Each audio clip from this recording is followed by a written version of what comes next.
During Christmas dinner at my son's house, I started feeling sick. Not the kind of sick where you excuse yourself politely and wait it out. This was different. My vision started softening at the edges, like someone had smeared Vaseline on a camera lens. The voices around the table stretched and warped, Gerald Corwin's booming laugh turning into something distant and underwater. While you're here, don't forget to subscribe. Hit the hype button and support this channel with a like. And tell us below, have you ever faced something like this? I gripped my wine glass tighter, trying to anchor myself to something solid. Dad, you all right? Colin asked from across the table. His voice had that practiced concern, the kind you use when you're checking a box on a list. He didn't look at me when he said it, just cut his turkey into precise little squares, fork scraping against china. Fine, I said. The word came out thicker than I intended. Natalie smiled from the head of the table, her PR strategist smile, the one that never quite reached her eyes. She'd arranged everything tonight with military precision.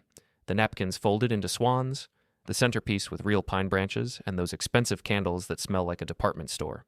Even the seating chart felt engineered. Me at the far end, away from the conversation. Gerald holding court at the center like he owned the place. Which, according to the mortgage, he didn't. I did. Or at least I used to. My head swam. I reached for my water glass and nearly knocked it over. Marianne's hand shot out, steadied it, her fingers cool and firm on my wrist. She looked at me with those sharp nurse eyes, the ones that had diagnosed 1,000 emergencies before the doctors even showed up. "Leonard," she said quietly. "I'm fine," I repeated, but I wasn't. The room tilted slightly, like the house had been built on a slope I'd somehow never noticed in 40 years of structural inspections. Julia was talking to Owen in hushed tones at the other end, both of them pretending not to notice. My daughter, the one who used to bring me coffee in the morning when she was 16, now couldn't meet my eyes. She pushed her food around her plate, playing with it like a child. "Just going to get some water," I said, pushing back from the table. The chair scraped loud against hardwood. "There's water right here," Natalie said, gesturing to the crystal pitcher. "From the tap," I said. "Prefer it cold." I stood up too fast. The room spun properly now, a full carousel rotation. I steadied myself against the chair back, felt everyone's eyes on me. Gerald's amused smirk, Colin's carefully blank expression, Natalie's calculation behind that smile. I made it to the kitchen doorway, one hand on the frame. That's when I heard it. A whisper from behind me, probably meant for Colin, but carrying just far enough in the sudden quiet. "Just give it 10 minutes. Gerald's voice. Low, satisfied, certain. I kept walking. The kitchen was empty, gleaming white marble and stainless steel. Everything Natalie had insisted on during the renovation I'd apparently paid for without remembering it. I gripped the edge of the sink, ran cold water, splashed it on my face. It helped, but not enough.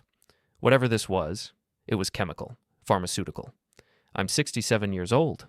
I've inspected 500 buildings in my career. I know when something's structurally sound and when it's about to collapse. Right now, my body was failing every test. I opened the cabinet under the sink, looking for nothing in particular, just needing to move, to do something with my hands. That's when I saw the trash bin. Really saw it. On top of the carefully separated recycling, there was a banana peel. Normal. A crumpled napkin. Normal. And underneath, partially hidden, a blister pack. Silver foil, most of the pills popped out. Empty. I picked it up with 2 fingers, held it up to the light. Zolpirex. I knew the name. Marianne had mentioned it once, years ago, talking about a patient who'd been sedated before a procedure. Strong stuff. The kind that puts you down for hours. The pharmacy label was scratched off, but not well. I could still see fragments, part of a name. The rest scraped away with a coin or a key. Corwin, Natalie's maiden name, the one she still used professionally. I stood there in that pristine kitchen, holding a blister pack of sedatives, and something inside me went very, very quiet. Not angry, not yet, just cold. They hadn't tried to hurt me, not really. This wasn't poison, it was just removal. Like editing me out of a photograph. Make the old man drowsy, get him out of the way, enjoy Christmas dinner without the inconvenient father-in-law who asks too many questions. I heard laughter from the dining room. Colin's nervous chuckle, Gerald's responding boom. Dad's probably out cold soon. Colin's voice. My son. Saying it like he was talking about a problem solved, a box checked, a minor inconvenience handled. I pocketed the blister pack, walked to the pantry, the small one next to the refrigerator where Natalie kept her organic flour and her $15 olive oil. Closed the door behind me, pulled out my phone. My hands were steadier than they should have been. I dialed 911. 911, what's your emergency? My name is Leonard Rourde, I said, voice level, clear, exactly like I'd spoken to building inspectors for 40 years. I'm at 247 Maplewood Drive. I believe I've been given a sedative without my knowledge or consent. I found the medication packaging. I'm experiencing symptoms consistent with Zolpirex. I need medical assistance. The dispatcher's voice sharpened. Are you in immediate danger, sir? No, but I need this documented. Paramedics are on the way. Stay on the line. I didn't. I hung up, slipped the phone back in my pocket, stepped out of the pantry and walked back toward the dining room, letting myself sway just a little, playing the part they'd written for me. Everyone looked up when I appeared in the doorway. I called for an ambulance, I said. The table went silent. Natalie's fork stopped halfway to her mouth. Colin's face drained white. Gerald straightened in his chair, eyebrows pulling together. What? Natalie said. Why would you? Because someone put Zolpirex in my wine, I said, held up the blister pack. And I'd like to know who. The silence stretched. Somewhere outside, getting closer, I heard the first wail of sirens. Colin stood up. Dad, I can explain. Sit down, I said. He sat. I walked to my chair, lowered myself carefully into it, set the blister pack on the table between the mashed potatoes and the glazed carrots. Evidence. Clean. Documented. Natalie opened her mouth. Closed it. Looked at Gerald. Gerald looked at Colin. Colin looked at the floor. The sirens got louder. Merry Christmas, I said. The paramedics were professional and efficient. They checked my vitals in the living room while the family gathered in the kitchen, their voices rising and falling in urgent whispers I wasn't meant to hear. My pressure was high but steady, pupils a bit wider than normal, reflexes slower than usual. Any idea what you might have taken, sir? The younger one asked, a Hispanic kid with kind eyes and steady hands. I didn't take anything, I said. Found this in the trash. I showed him the blister pack. He photographed it, logged it, then asked if I wanted to file a report. Not yet, I said. Just make sure it's noted. You should go to the hospital, he said. Get checked with some lab tests. I'll be fine. Sir, I'm a retired safety inspector, I said. I know my own tolerances. I'll monitor myself. If anything changes, I'll call you back. He didn't like it, but he nodded. Had me sign a refusal form. Left his card. By the time they packed up and left, Colin was standing in the doorway looking like a man waiting for execution. Dad, please, can we talk? No, I said. Marianne appeared beside me, coat already on, purse over her shoulder. She'd been in the guest bathroom the whole time, probably going through Natalie's medicine cabinet. My wife doesn't waste opportunities. We're leaving, she said. Marianne, please, Colin tried again. It wasn't... Get out of the way, Marianne said. Not loud, not angry, just flat. The voice she used in the ER when someone was bleeding out and family members were getting hysterical. The voice that meant move or I'll move you. Colin moved. We walked out into the December cold, snow on the ground, Christmas lights on every house except ours. We didn't bother with lights anymore. Seemed pointless. The drive home was silent. Marianne's hands were tight on the wheel, knuckles white in the passing streetlights. She didn't ask if I was okay. She knew I wasn't. But she also knew I was functional, and that was what mattered. Our house was dark when we pulled in. Small, paid off 30 years ago. No mortgage, no debt, no one's name on the deed except ours. I'd built the deck myself, replumbed the bathroom, rewired the kitchen. Every inch of this place was mine. Inside, Marianne flipped on lights, started coffee without asking if I wanted any. I sat at the kitchen table, pulled out the blister pack, set it down between us.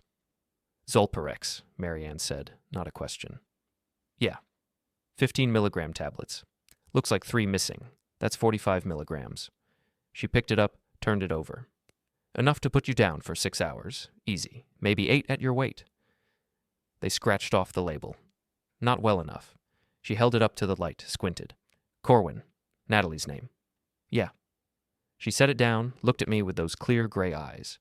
What do you want to do? That was my wife. No tears, no dramatics. Just the question that mattered.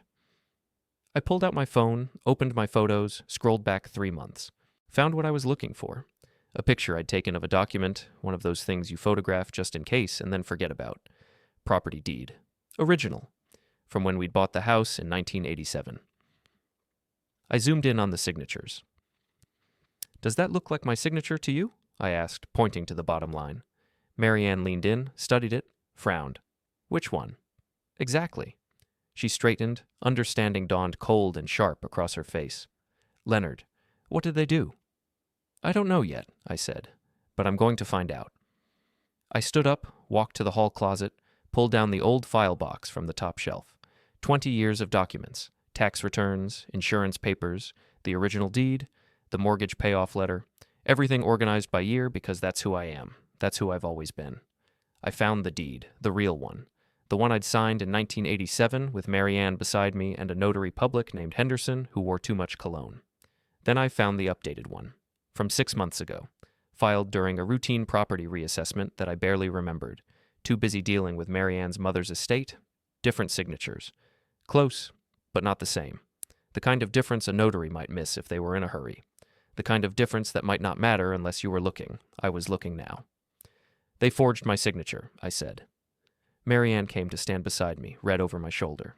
Her hand found mine, squeezed once, hard. Why? She asked. Control, I said. Access, authority. If they can prove I signed over partial ownership. Julia, Marianne said. What? Julia signed something, remember? 2 years ago when we were refinancing. She said it was just paperwork, routine authorization for family access to accounts if something happened to us. I remembered, vaguely. Julia crying in our kitchen, Owen standing behind her with his bank officer smile, saying it was just standard documentation, just in case, just for emergencies. I'd been stupid, trusting, not anymore. I pulled out my phone again, scrolled through contacts, found the name I needed. Tom Brennan, accountant, old friend, someone who owed me 3 favors and never forgot a number. It was nearly 10 at night, but Tom answered on the second ring. Leonard, everything okay? Need you to look at something, I said. Asset transfers, property records, anything filed under my name in the last 3 years. Silence. Then, this is about your son, isn't it? How do you know? Because he came to see me 6 months ago, asked questions about your estate structure. I told him to talk to you directly. Tom's voice hardened. He didn't, did he? No, I said. He didn't. I'll pull everything tomorrow morning. Meet me at the office, 9 a.m. Thank you. Leonard, be careful. People do stupid things when money's involved. I hung up, looked at Marianne. We're not going to court, I said. You understand that, right?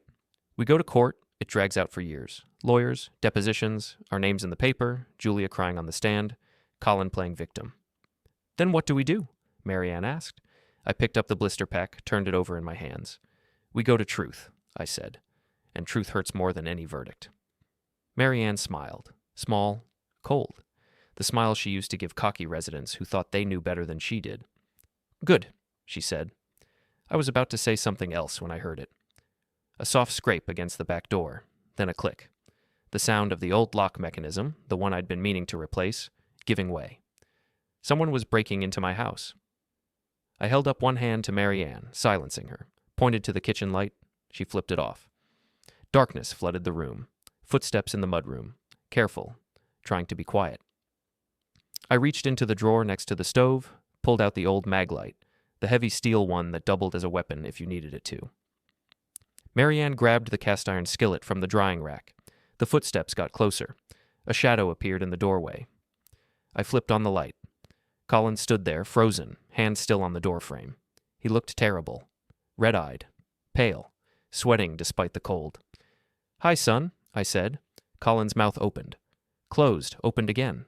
Dad, I needed to talk to you. You wouldn't answer your phone. So you broke into my house? The door was unlocked. It wasn't, I said.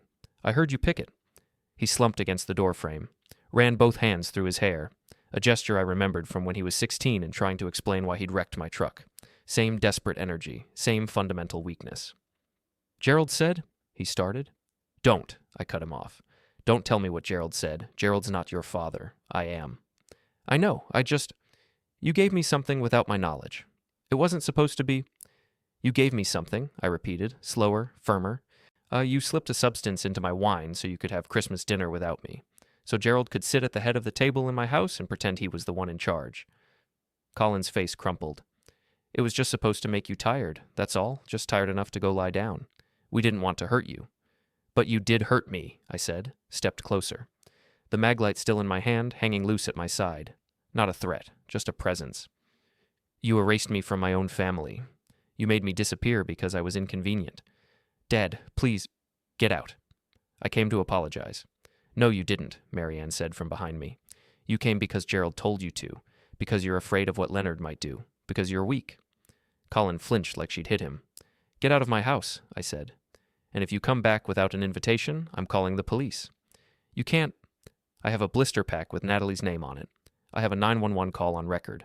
I have paramedic documentation. I have witnesses. I stepped closer, close enough to smell the fear sweat on him. What do you have, Colin? He didn't answer. That's what I thought, I said. Now get out. He turned, walked back through the mudroom, out into the cold. Didn't close the door behind him, just left it open, letting winter air flood in. I closed it, locked it, put the chain on. He'll be back, Marianne said. I know. Or Gerald will send someone else. Probably. She set the skillet down on the counter. We should sleep in shifts. I almost laughed. 64 years old, and my wife was suggesting we post-watch in our own home like we were under siege, except we were. You take first watch, I said. Wake me in 4 hours. She nodded, kissed my cheek. Get some rest. I went upstairs, but I didn't rest. I lay on top of the covers, fully dressed, staring at the ceiling, thinking about structures, about load-bearing walls and weak points, about how you could look at a building and see exactly where it would fail if you applied pressure in the right places. People weren't so different. Everyone had a weak point, a crack in the foundation, a place where, if you pushed hard enough, everything came down. Colin's weak point was approval. He'd do anything to be accepted, to be respected, to have Gerald clap him on the shoulder and call him son. Natalie's weak point was reputation. Her entire career was built on image, on spin, on controlling narratives. Gerald's weak point was dominance. He needed to be the alpha, the decision maker, the man in charge. Julia's weak point was peace. She'd sign anything, agree to anything, betray anyone if it meant avoiding conflict. And Owen's weak point was clean hands. He wanted all the benefits of the scheme without any of the risk. He'd fold the second real consequences appeared. I could work with that. I must have dozed off eventually because I woke to Marianne shaking my shoulder. Gray dawn light filtered through the curtains. Leonard, she said. Tom called. He found something. I sat up, still groggy. What time is it? 6 a.m. Tom couldn't wait. He's been up all night pulling records. She handed me her phone. You need to hear this. I took the phone. Tom? Leonard, listen to me very carefully. Tom's voice was tight, controlled, the way it got when he found accounting irregularities. Your son filed a document 6 months ago claiming you transferred 50% ownership of your house to him through a family trust arrangement. That's not possible. I never signed. I know you didn't. I compared the signatures. It's a forgery. A decent one, but a forgery. He paused. But that's not the worst part. There's worse? Julia co-signed the authorization, as your daughter and designated family representative. According to the documentation, you were experiencing early cognitive decline and agreed to the transfer for estate planning purposes. The room tilted again, not from anything in my system this time, from sheer fury. I'm not experiencing cognitive decline, I said. I know that. You know that. But on paper, you handed Colin half your house because you were supposedly losing your clarity, and Julia approved it as your representative. When was this submitted? March 17th, while you were handling the arrangements after Marianne's mother passed. You remember that week? You were at the family center every day. I remembered. Barely eating, barely sleeping, signing whatever needed signing so Marianne could grieve in peace. They planned it, I said. They planned it, Tom confirmed. This was coordinated, deliberate. They waited until you were distracted, filed the paperwork, got it notarized, probably with a fake ID or a bribed notary, and buried it in county records where you'd never think to look. I closed my eyes, breathed, opened them. Can you prove it's a forgery? I can flag it. I can file a dispute. But Leonard, this will take months, maybe years. And in the meantime, legally, Colin owns half your house. What if I bypass the legal system? Tom went quiet. Then, what are you thinking? I'm thinking the legal system moves slow, but truth moves fast. Leonard, thank you, Tom. Send me everything you found. I hung up before he could argue. Marianne was watching me from the doorway. Julia signed the authorization? Yeah, she came here, Marianne said. 3 hours ago. While you were sleeping, I sent her away. She say anything? Just that she was sorry, that she didn't mean for it to go this far, that Gerald pressured her. Marianne's expression hardened. I told her sorry doesn't give you back your house. She's weak, I said. She'll break if we apply pressure. Then let's apply pressure. I stood up, walked to the old fire service locker in the corner of the bedroom, the one I'd kept from my volunteer firefighter days. Opened it. Inside, protective jacket, helmet, gloves, flashlight, and underneath, wrapped in canvas, the tools I'd carried into burning buildings. Halligan bar, axe, bolt cutters. Leonard, Marianne said carefully, what are you planning? I'm planning to take back what's mine, I said, starting with Julia. Julia lived in a small colonial on the east side of town, the kind of house that looks expensive until you notice the siding needs replacing and the driveway is cracked to pieces. Owen's banker salary kept them comfortable but not wealthy. They were always one bad quarter from real trouble. I knew this because I'd helped them buy the place. Co-signed the loan when their credit wasn't quite good enough. Paid the down payment as a wedding gift. 15 years ago. Back when I thought family meant something. I parked across the street at 7:30 a.m. Owen's car was already gone. Early meeting, probably. Or avoiding home. Smart man. Julia's sedan was in the driveway, covered in frost. I walked up to the front door, rang the bell. She answered in a bathrobe, coffee mug in hand, eyes still puffy from sleep. When she saw me, the mug slipped. Would have shattered on the hardwood if I hadn't caught it. Dad, she said, we need to talk. I tried to come see you last night. Mom sent me away. I know. I handed her back the mug. Are you going to invite me in, or are we doing this on the porch? She stepped aside. The house was quiet. Too quiet. The kind of quiet that happens when people have been fighting and run out of things to say. I could see it in the details. The couch cushions arranged too precisely, the stack of mail on the entry table, unopened, the coffee mug with lipstick on the rim sitting next to the sink, unwashed from yesterday. Julia led me to the kitchen. Offered coffee. I declined. I know about the authorization, I said. She went pale. Set her mug down carefully on the counter. Dad, I can explain. No explanations, I said. Just the truth. Why did you sign it? Gerald said, I don't care what Gerald said. Why did you sign it? Her eyes filled. Here it came, the tears. The weapon she'd been using since childhood to deflect responsibility.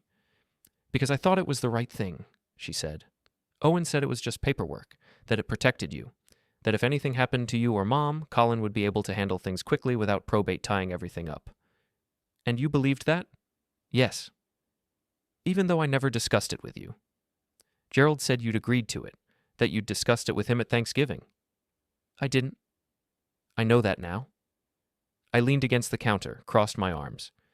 You signed a document transferring half my house to your brother based on Gerald's word. Not my word, Gerald's. I thought I was helping. You thought you were keeping the peace, I corrected. You thought if you did what Gerald wanted, everyone would stay happy and you wouldn't have to deal with conflict. She flinched. That's always been your problem, Julia. You'd rather betray the people who love you than disappoint the people who manipulate you. That's not fair. Fair? I straightened. You helped them forge my signature. You helped them claim I was losing my mind. You helped them steal half my house, and you did it to avoid an awkward conversation. I didn't know they'd forge anything. I swear, Dad, I didn't know. But you knew something was wrong, didn't you? I stepped closer. Because I never called you. I never discussed it, and you signed anyway. She pressed her hands to her face, started crying for real now. Big, heaving sobs. I waited. Let her cry herself out. Sometimes you had to let the pressure release before you could rebuild. When she finally stopped, I pulled out my phone, set it on the counter between us, hit record. Tell me everything, I said. From the beginning, every conversation, every document, every lie Gerald told you, and every time Owen reassured you it was fine. Dad, please don't make me... You want forgiveness? I asked. Earn it. Tell the truth. She looked at the phone, at me, at the phone again. Then she started talking. 20 minutes later, I had everything, every detail. Gerald's plan to consolidate family assets under his control. Natalie's obsession with removing me from the brand. Colin's spineless agreement to anything that won Gerald's approval. Owen's quiet assurances that it was all legal, all above board, all for the best. And Julia's signatures. On 3 separate documents. Not just the house, Also the retirement accounts, the insurance policies. They'd been planning this for 2 years. I stopped the recording, saved it, backed it up to 3 different cloud services. "What happens now?" Julia asked. Voice small, broken. "Now you decide which side you're on," I said. "Theirs or mine?" "I'm on your side, Dad. I always have been." "Prove it," I said. "Gerald's hosting something next week. Some kind of public event, business announcement. You know about it?" She nodded. "Grand opening of his new warehouse complex. He's invited half the town, press coverage, the mayor's coming. You're going to help me make sure it's memorable." She looked up at me, fear and hope mixed in her eyes. "What do I have to do?" she asked. I told her. When I left Julia's house an hour later, I had recordings, signed statements, and a co-conspirator. Not ideal, but workable. My phone buzzed. Tom. "Leonard, I sent you the files, but I need to warn you about something." "What?" "Gerald submitted a petition yesterday. He's trying to get emergency conservatorship over you, claims you're a danger to yourself. He's using the 911 call as evidence, says you're having unfounded fears about someone tampering with your drink." I stopped walking, stood in the middle of Julia's driveway, snow crunching under my boots. "He's moving fast," Tom said. "Court date is in 10 days. "Then I need to move faster," I said. I hung up, got in my car, drove home. Marianne was waiting at the kitchen table, laptop open, surrounded by papers. "I called in a favor," she said. "Hospital records. Natalie picked up a Zolpirex prescription 4 weeks ago. 30 tablets. Told the pharmacist it was for sleep issues related to work stress. Can you prove she used it on me?" "Not directly, but I can prove she had access. And with your 911 call and the paramedic report, we can establish a pattern." "Not enough for criminal charges." "No, but enough to ruin her reputation." Marianne looked up at me. "You really want to do this?" "They tried to erase me," I said. "They tried to take my house, my assets, my independence, and when that didn't happen quickly enough, they tampered with my drink at Christmas dinner. So we destroy them." "No," I said. "We expose them, and let the truth do the rest." Marianne smiled, that cold, surgical smile. "Then let's get to work," she said. Gerald's warehouse announcement was scheduled for 1 p.m. on Saturday. Grand opening ceremony, ribbon cutting, local business leaders, Chamber of Commerce, the mayor. I had 5 days to prepare. Day 1, I contacted journalists. Not the local paper, they were too friendly with Gerald, but the regional investigative reporter who'd broken the story about corruption in the county assessor's office last year, Emily Reston, mid-30s, sharp, hungry. I sent her an email. Subject line: family abuse of power and financial exploitation. Attached the recordings from Julia, the forged documents, the property transfer files, the timeline showing how they'd waited until Marianne's mother was in hospice to file the paperwork. She called me within an hour. "Mr. Rourde, these are serious allegations." "They're not allegations," I said. "They're facts, documented, dated, signed. You understand this will become public. Your family, your son." "I understand." "And you're willing to go on record?" "I am." "Why? Why not handle this privately? Lawyers, mediation?" "Because private solutions require trust," I said, "and I don't trust them anymore." She was quiet for a moment. Then, "I'll need to verify everything." "Verify away. I'll send you Tom Brennan's contact information. He's the accountant who found the discrepancies." "This will take time. I can't publish something this sensitive without thorough fact-checking." "How much time?" 3 days, maybe 4. "I need it by Saturday morning." "Mr. Rourde." "Saturday morning," I repeated, "before noon, because at 1 p.m. Gerald Corwin is going to stand in front of 200 people and accept congratulations for being a successful businessman, and I want them to know what kind of man he really is." Emily exhaled slowly. "I'll do my best." Day 2, I focused on Natalie. Marianne's hospital connections went deeper than I'd realized. She'd worked emergency services for 30 years. Every nurse, doctor, and administrator in 3 counties knew her name.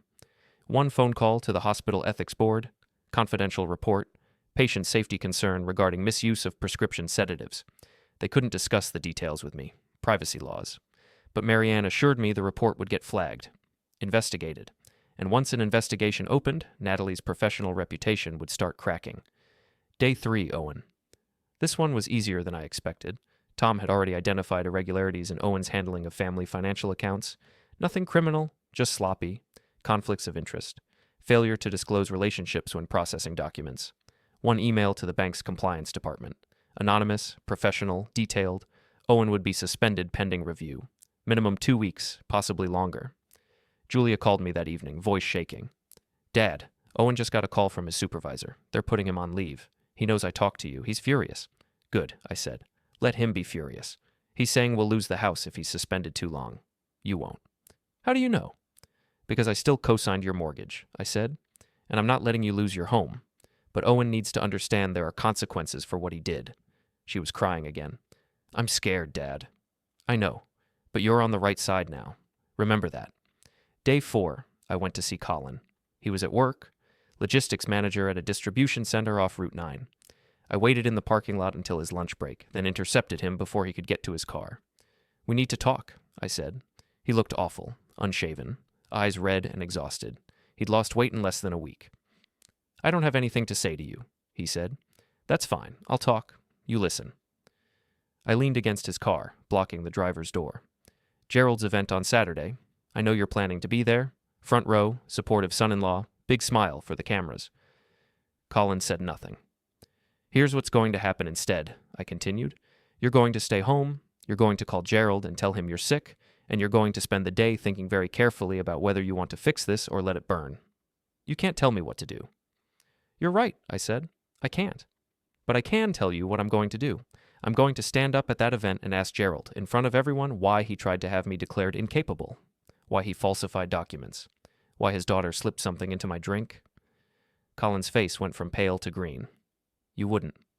Watch me. Dad, please. Gerald will what? I stepped closer. Hurt me? He already did. Take my house? He already tried. Turn you against me? Too late. Colin's hands were shaking. He shoved them in his pockets. I didn't want any of this, he said. Then you should have said no, I replied. You should have stood up to Gerald. You should have protected your father instead of impressing your father-in-law.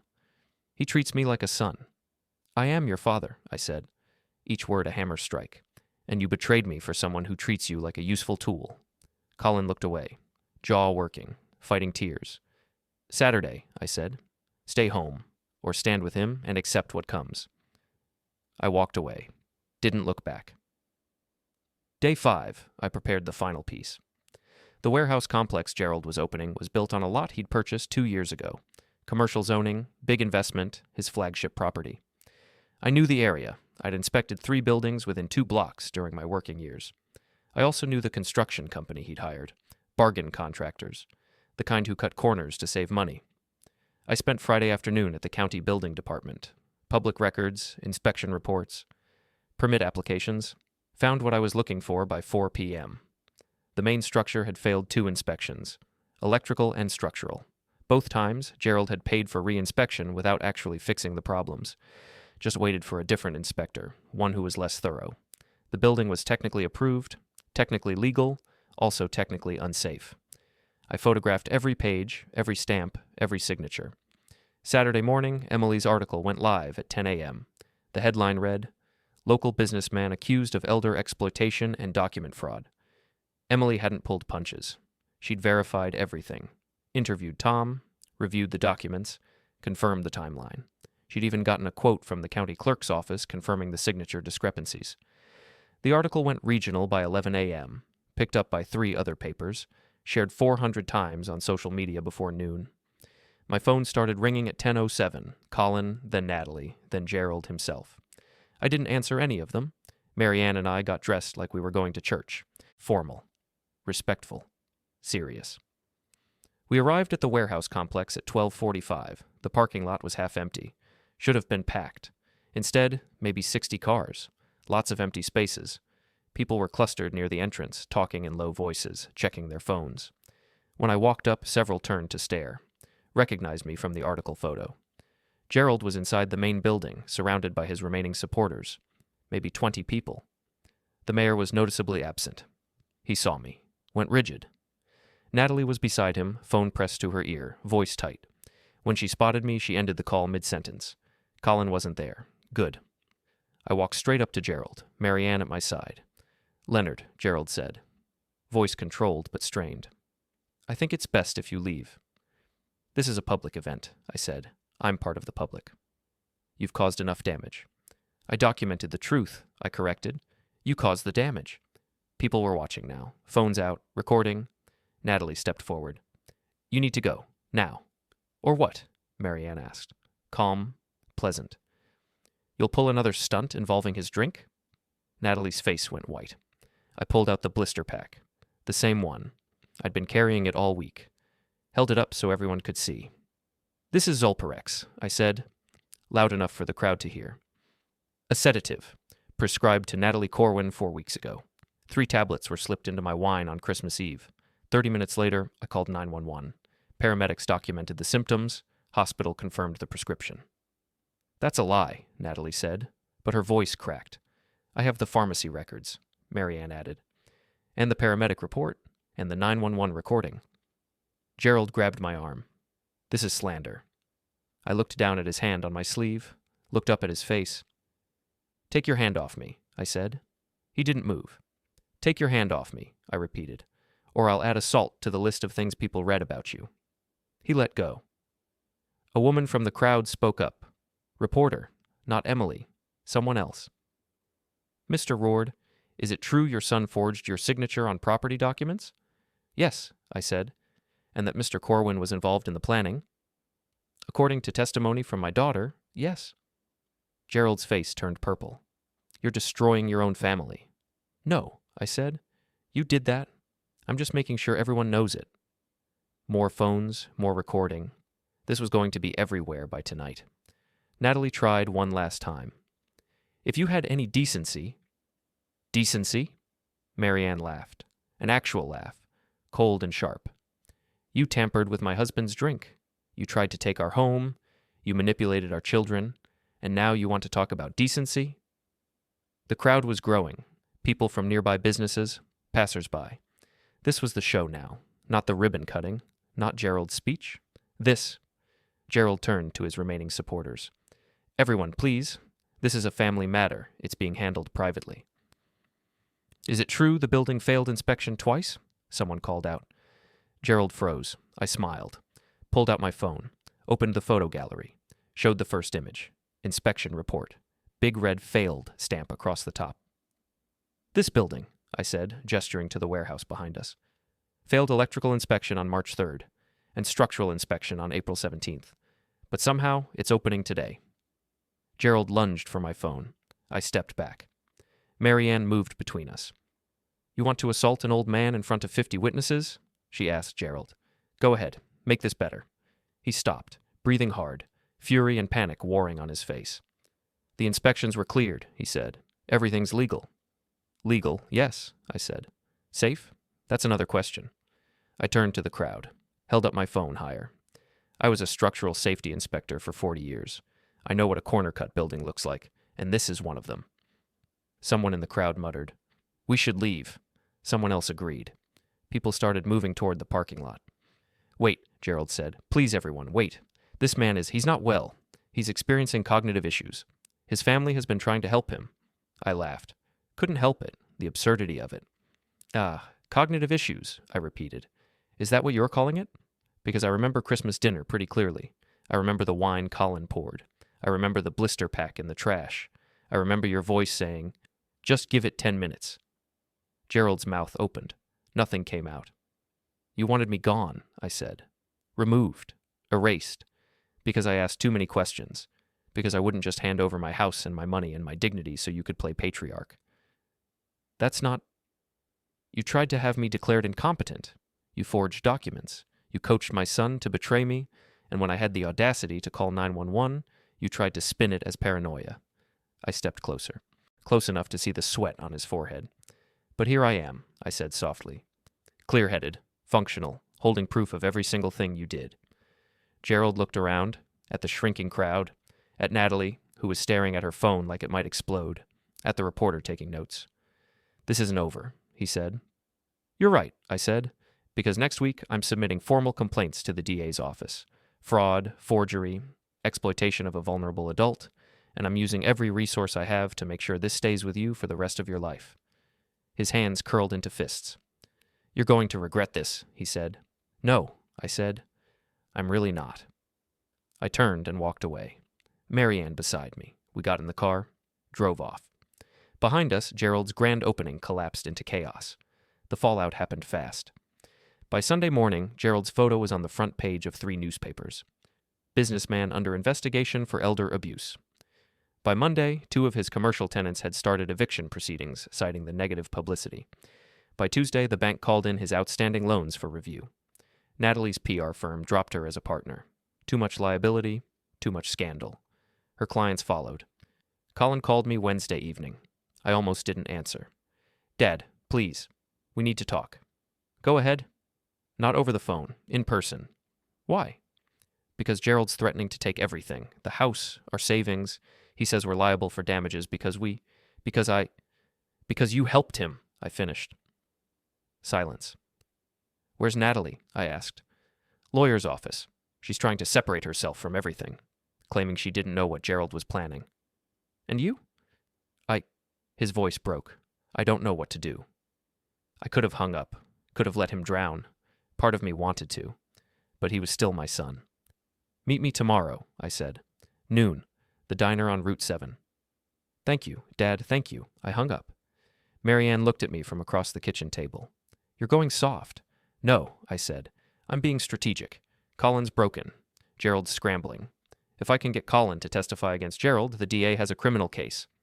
And if Colin refuses, then I let him fall, I said. Thursday at noon, I sat in a booth at the back of the diner, coffee going cold in front of me.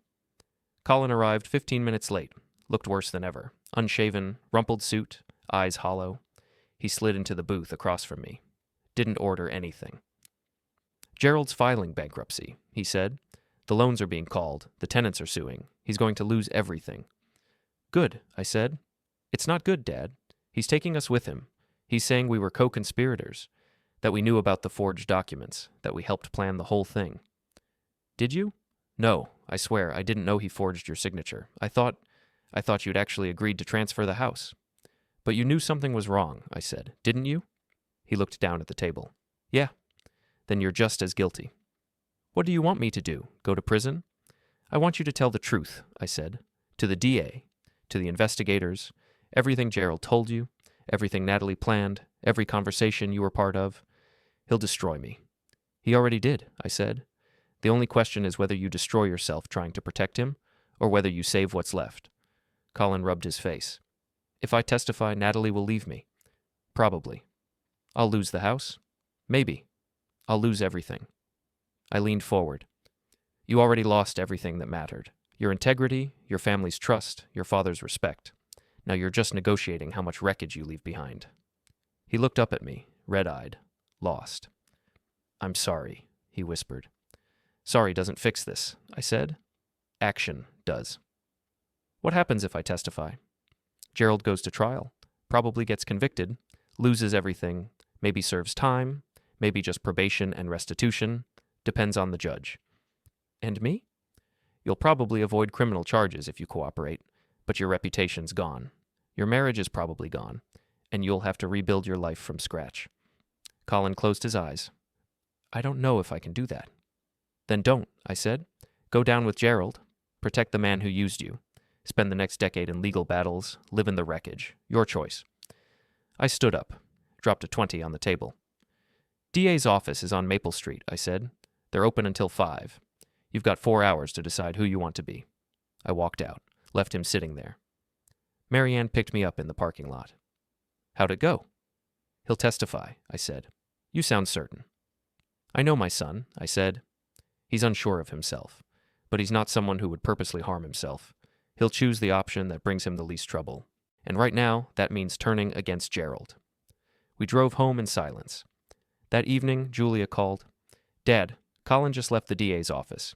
He gave a full statement. Everything. Gerald is being charged with fraud, forgery, and conspiracy to exploit a vulnerable adult. Good, I said. Dad, I'm so sorry. For all of this. For signing those papers, for not questioning it, for being a coward. You were a coward, I agreed. But you're trying to fix it. That counts for something. Can you forgive me? I thought about it. Really thought. Someday, I said. Not today, but someday. She was crying again. Thank you. Julia. Yeah? Don't ever let anyone make you choose between family and comfort again. I won't. Friday morning, Gerald was arraigned. Bail set at $250,000. He posted it, barely. Natalie filed for divorce that afternoon. Colin moved into a motel. The warehouse complex was red-tagged by the county pending a full structural review. Everything Gerald had built was collapsing, and I felt nothing, not satisfaction, not revenge, just a cold, clear sense of completion. The house was mine again. The documents were being corrected, the lies were exposed, but the family was broken. Maybe it always had been. Maybe I just refused to see it. Saturday evening, I sat on my back deck, looking out at the snow-covered yard. Marianne brought me coffee. You did it, she said. Yeah. You took everything from him. No, I corrected. I took back what was mine. He took everything from himself. Are you happy? I considered the question. Rolled it around. I'm satisfied, I said finally. That's enough. Marianne sat beside me. We drank our coffee in silence as the sun set behind the trees. Monday morning, Colin called again. Dad, Gerald's lawyer contacted me. He's threatening to come after you. Personally. He's saying you defamed him, that you destroyed his business with lies. Let him try, I said. Everything I said was documented truth. He's not thinking clearly. Dad, I'm worried he might do something. Like what? I don't know, but he's cornered, and cornered animals are dangerous. I thought about that, about Gerald's rage, his desperation, his need to dominate. Thanks for the warning, I said. I hung up, looked at Marianne. We need to be careful, I said. How careful? Gerald's lost everything, his business, his reputation, his control. Men like that don't go quietly. What do you think he'll do? I don't know, I said, but I'm going to be ready. I was right to be worried. Tuesday night, someone tried to break into our house, not through the back door this time, through the basement window. I heard the glass shatter at 2 a.m. I was up and moving before Marianne was fully awake. Grabbed the maglite from the nightstand, moved to the stairs. Stay here, I whispered. Call 911 if you hear anything. I crept downstairs, listened, footsteps in the basement. Heavy, adult male. Moving carefully but not professionally, not a career criminal. Someone desperate and stupid. I flipped on the basement light, flooded the stairs with fluorescent white. Gerald stood at the bottom, halfway through the window, covered in glass fragments and snow. We stared at each other for a long moment. Get out of my house, I said. You destroyed me, Gerald said, voice raw, unhinged. You destroyed everything. You destroyed yourself. I gave Colin everything, mentored him, treated him like a son, and you turned him against me. I told him the truth, I said. He chose what to do with it. Gerald pulled himself the rest of the way through the window. Stood up. He was bigger than me, younger, stronger. But I'd fought fires. I'd pulled bodies from wreckage. I knew how to stay calm when everything was burning. You're going to undo this, Gerald said. Call the reporters. Tell them you lied. Admit you fabricated everything. No. Then I'll make you. He started up the stairs. I didn't move. Just stood there, maglite in hand, watching him climb. When he reached the top step, I stepped aside, let him into the kitchen. You broke into my home, I said, calm, factual. You're trespassing. The police are already on their way. I don't care. You should. He lunged at me, grabbed my shirt, slammed me against the refrigerator. 67 years old, retired inspector, no combat training, no martial arts. But I'd been lifting equipment and climbing ladders for 40 years. I brought the maglite up hard, caught him in the ribs, not the head. Didn't want to end him, just stop him. He gasped, staggered back. I hit him again. Shoulder this time, he dropped to one knee. Stay down, I said. He didn't. Came at me again, wild, desperate. Swung a fist, caught me in the jaw. Pain exploded across my face. I tasted iron, but I stayed standing. Brought the maglite down on his forearm. Heard something crack. He screamed. Marianne appeared in the doorway, phone in hand. Police are 2 minutes out. Gerald looked at her, at me, at the broken window. Realized what he'd done. This isn't over, he said. Yes, it is, I replied. Sirens outside, getting closer. Gerald ran, not out the basement, out the front door, into the night. The police found him 3 blocks away, cradling his broken arm, sitting in a snowbank. They arrested him for breaking and entering, assault, and violating his bail conditions. Judge revoked bail the next morning, sent him back to county jail pending trial. Wednesday afternoon, I sat in the DA's office, giving my statement. And, Mr. Rourde, I want to be clear, the assistant DA said. If we go to trial on all counts, fraud, forgery, elder abuse, assault, breaking and entering, we're looking at 15 to 20 years minimum. Good, I said. You understand this will be public. Your family will be in the papers again. Your son will have to testify. I understand. And you're prepared for that? I am. The DA nodded, closed the file. We'll move forward, he said. Trial's set for March. I left the office. Mary Ann was waiting in the car. How do you feel? She asked. Tired, I said. We can rest now. It's over. Not yet, I said. There's one more thing I need to do. Thursday morning, I drove to the county jail, requested a visitor pass. They led me to a small room with a plexiglass divider and a phone. Gerald sat on the other side. His arm was in a cast. His face looked drained. His eyes were empty. He picked up the phone. I did the same. Why are you here? He asked. To offer you a choice, I said. He laughed. Bitter. Broken. What choice? Plead guilty. Accept responsibility. Testify against Natalie for her role in the sedative plan. Cooperate fully with the prosecution.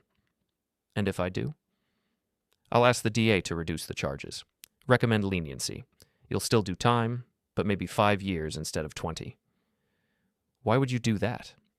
Because I don't want to spend the next year watching you drag this out, I said.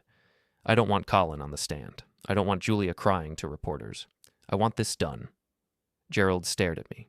You want me to confess? I want you to accept what you did. And if I refuse? Then we go to trial. I testify. Colin testifies. Julia testifies. Every dirty detail comes out. Every lie, every manipulation, and you spend the next 2 decades in prison. He set the phone down, put his head in his hands. I waited. Finally, he picked up the phone again. I'll think about it, he said. You have until Monday, I said. After that, the offer's gone. I hung up, walked out. Friday, Gerald's lawyer called the DA's office. Gerald was accepting the plea deal. Trial was canceled. Sentencing set for April. It was over. I should have felt something. Relief, victory, justice. Instead, I just felt empty. Saturday morning, Colin knocked on my door. I almost didn't answer. But Mary Ann said I should. He stood on the porch, shaking from cold or fear or both. Can I come in? He asked. I stepped aside. We sat in the living room. Mary Ann made coffee. Colin didn't touch his. I'm moving, he said. Out of state, starting over. Natalie's keeping the house in the divorce settlement. I'm taking nothing. Good for you, I said. I know I don't deserve forgiveness. I know I destroyed everything, but I wanted to say goodbye. Goodbye, I said. He flinched. Dad, please, I'm trying. Trying isn't enough, I said. You betrayed me. You chose Gerald over your own father. You stood by while they slipped something into my drink, forged my signature, and tried to take my home, and now you want recognition for walking away? His voice broke. I want you to know I'm sorry. I know you're sorry. You've been sorry your whole life. Sorry for every weak choice, every cowardly decision, every time you chose approval over integrity. Then what do you want from me? I looked at him, really looked, at the son I'd raised, the man he'd become. I want you to be better, I said. Not for me, for you. I want you to look in the mirror 5 years from now and see someone who earned his own respect. Colin wiped his eyes. I'll try. Don't try, I said. Do it. He nodded, stood up, extended his hand. I shook it, briefly. He left. Mary Ann sat beside me. That was harsh. He needed harsh, I said. Will you ever forgive him? Maybe, I said. Someday, when he deserves it. March came, then April. Gerald was sentenced to 6 years, eligible for parole in 4. Natalie moved to another state, changed her name professionally, started over. Julia and Owen worked on their marriage, slowly, carefully. She called me once a week. We talked about small things, weather, recipes, nothing important. But it was something. Colin sent an email in May, short, simple. Dad, I got a job. Construction, entry level. I'm learning to build things instead of tearing them down. Hope you're well. I didn't respond, but I saved the email. The house was quiet now. Just me and Mary Ann, the way it had always been. The property deed was corrected. My name only. Clean, legal. The retirement accounts were restored. The insurance policies were back under my control. Everything Gerald had tried to take was mine again. But the victory felt hollow. I'd won. I'd destroyed the people who'd betrayed me. I'd exposed their lies and watched their lives collapse. And now I sat in my kitchen every morning, drinking coffee, staring at the calendar, wondering what I'd actually gained. Marianne found me there one morning in late May. "You're brooding," she said. "I'm thinking." "Same thing." She sat across from me. "Talk to me." "I got everything back," I said. "The house, the money, the truth. But I lost my family." "You didn't lose them. They lost themselves." "Does it matter?" "Yes," she said firmly. "Because you didn't choose this. They did. They chose greed over loyalty, image over integrity, and when you fought back, you didn't lie. You didn't cheat. You just told the truth. And the truth destroyed everything." "The lies destroyed everything," she corrected. "You just made sure everyone saw it." I looked at her, this woman who'd stood beside me for 40 years, who'd never wavered, never doubted. "Do you think I did the right thing?" I asked. "Yes," she said, without question. "Even though the family's broken?" "The family was already broken. You just stopped pretending it wasn't," I nodded, finished my coffee. "What now?" I asked. "Now we live," she said. "We enjoy the house we fought for. We spend time with the people who deserve it, and we let the others rebuild their lives without us." Just like that? Just like that. She was right. She was always right. June arrived. Summer heat. Long days. I started working in the garden again, something I'd let slide for years. Marianne joined me. We planted tomatoes, peppers, herbs, small things, simple things. July brought a letter from Colin. Longer this time. "Dad, I finished my first project. A deck for a family in Oregon. They loved it. The father shook my hand and said it was solid work. I thought of you. Thought of all the projects we did together when I was a kid. I'm trying to be better. I hope you see that someday." I read it twice. Filed it with the first email. Didn't respond, but I didn't throw it away either. August brought news that Gerald had been transferred to a minimum security facility. Good behavior, model prisoner, I felt nothing. September brought cooler weather, falling leaves, the smell of autumn. Marianne and I took walks in the evenings, talked about nothing important, enjoyed the silence. October brought an unexpected visitor. Julia, standing on my porch with a pie, homemade, apple. "Can I come in?" she asked. I let her in. We sat at the kitchen table, cut the pie. She talked about Owen's new job, about their progress in therapy, about the baby they were trying for. I listened. When she was done, she looked at me with those familiar eyes. "Am I forgiven?" she asked. "You're getting there," I said. She smiled, small, hopeful. "That's enough," she said. November brought the first snow. Early this year, heavy.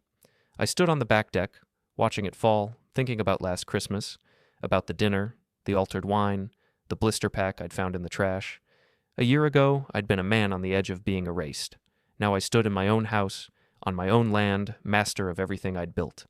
The victory was real. The cost was real too. But I'd do it again, every single step. Because some things are worth fighting for, even if the fight breaks everything. December arrived. Christmas approached. Marianne asked if we should invite anyone over. I said no, just us this year. She agreed. We decorated the tree, just the two of us, hung lights on the porch, made cookies, simple, quiet, perfect.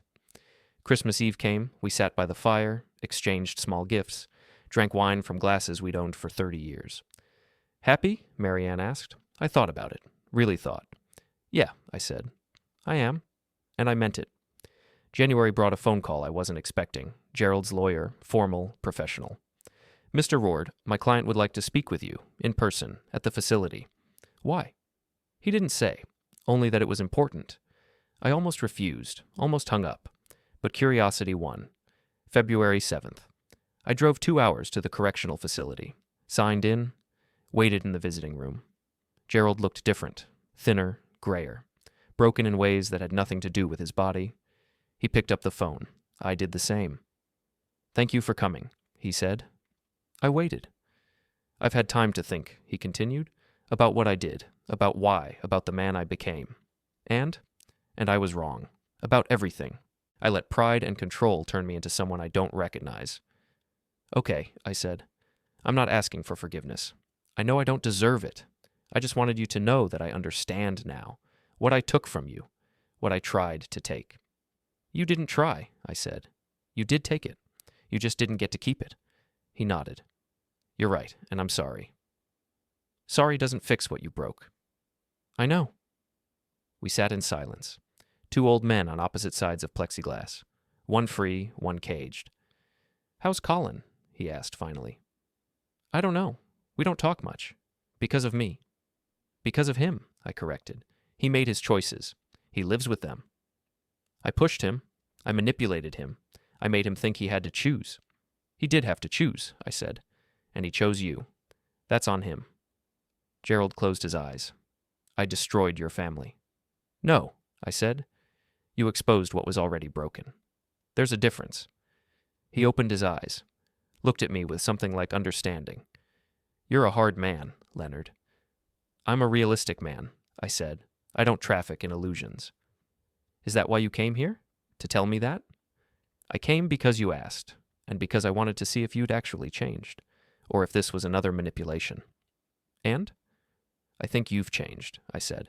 Prison does that. Strips away the pretense, forces you to see yourself clearly. Does that earn me anything? Maybe, I said, but not from me. From yourself. I stood up, set the phone down, looked at Gerald one last time through the plexiglass. He was broken, finished. Everything he'd built was gone. Everything he'd controlled had slipped through his fingers. And I was standing, free, victorious. I'd taken everything from him without landing a single illegal blow. Just truth. Cold, documented, undeniable truth. He opened his mouth to say something else. I turned and walked away, didn't look back. The heavy door clanged shut behind me. I walked through security, collected my keys, stepped out into the February cold. Marianne was waiting in the car, engine running. How did it go? She asked. It's done, I said. She pulled out of the parking lot. We drove in silence for a while. Do you feel better? She asked. I feel finished, I said. The prison disappeared in the rearview mirror. Gerald locked behind bars. Natalie in another state with a ruined reputation. Colin rebuilding from nothing. Julia trying to earn her way back. And me standing amid the damage I'd caused. Not through force, not through deception. With truth, I'd won.